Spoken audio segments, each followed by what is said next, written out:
This story took place in 1972 in a small rural town in upstate New York. The farmhouse was old, built in the late 1800s, and had been in the Lawrence family for generations. It had the kind of old world charm that people love in the daytime: creaky floors, tall windows, and a large shadowed cellar. But at night, those features become something else entirely. Karen Lawrence, a young mother of two, had just inherited the house from her aunt, and she and her husband Bill moved in with their children. It was exciting to take over the family estate, and while the house had a fair share of quirks, Karen was sure they'd get used to them. After all, her aunt had lived there for her entire life without any trouble, or so she thought. The first night they spent in the house, Karen noticed something odd. Around midnight she heard a faint sound, like a soft tapping or scratching. At first she thought it was the wind, or maybe some small animal scratching against the windows. The house was old and drafty. After all, she was still getting used to the noises, so she brushed it off and went back to sleep. The following nights the sound continued, always startling around midnight and stopping just before dawn. Each night it grew louder, as if something was scratching its way up through the floor. Karen started to feel uneasy. She had the strange sense that whatever was making that noise was not an animal, but something else. Bill dismissed her worries, chalking it up to creaky pipes or settling wood, common in older homes, but Karen couldn't shake her feeling of dread. On the sixth night the sounds escalated. Around midnight Karen heard a distinct thump, thump, thump, as if something were hitting the underside of the floor right below their bedroom. It was unmistakably coming from the cellar. Every instinct in her body screamed not to investigate. But her husband, irritated by her mounting fear, grabbed a flashlight and headed down. Karen followed him to the cellar door. Bill swung the door open, shining the flashlight down the rickety wooden stairs. The light cut through the thick darkness, illuminating the old dirt floor below. The air was dark and damp and smelled faintly of mould. He descended the stairs slowly, calling back to Karen, assuring her there was nothing to worry about.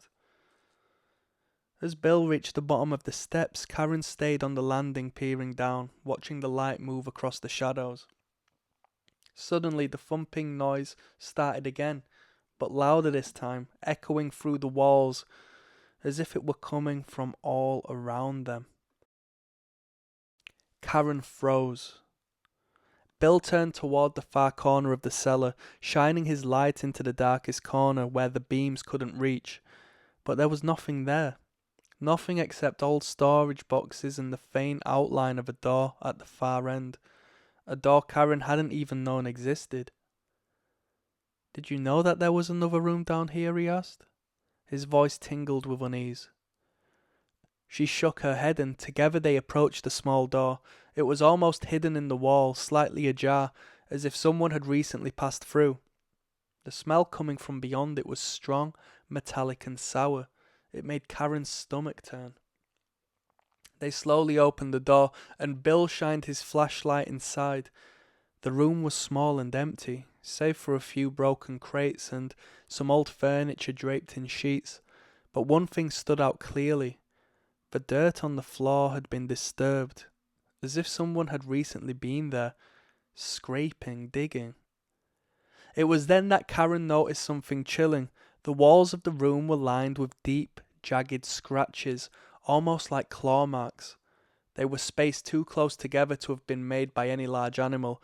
The scratches led up the walls and across the door frame, like something had tried to escape, clawing desperately at the walls in the dark. Bill tried to reassure her that it must have been rats or some wild animal trapped down there long ago, but Karen knew better. The smell, the sounds, the markings, something was wrong. They decided to lock the cellar door that night, but around midnight the scratching returned, louder than ever, as if it was right on the other side of the door. They barely slept, clutching each other in the darkness, too afraid to investigate further. The next morning, exhausted and terrified, Karen went down into town to ask an older neighbour about the cellar.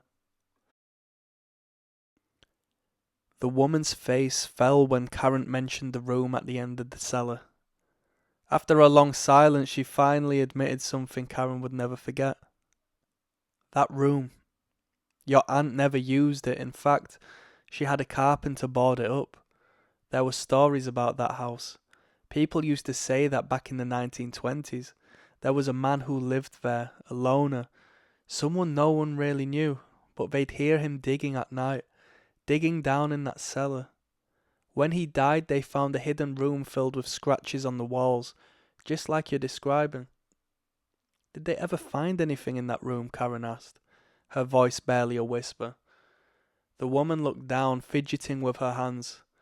No one knows, but after he died, people who moved in said they could hear something, scratching, like it was trying to get out.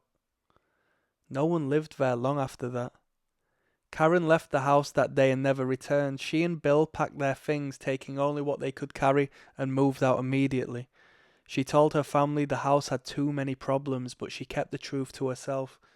The farmhouse was eventually sold, and over the years, new owners came and went, but each family that has lived there has reported hearing the same midnight sounds, and according to locals, the current owners that have left the door in the cellar locked tight, convinced that something waits on the other side, scratching, eager to be let out.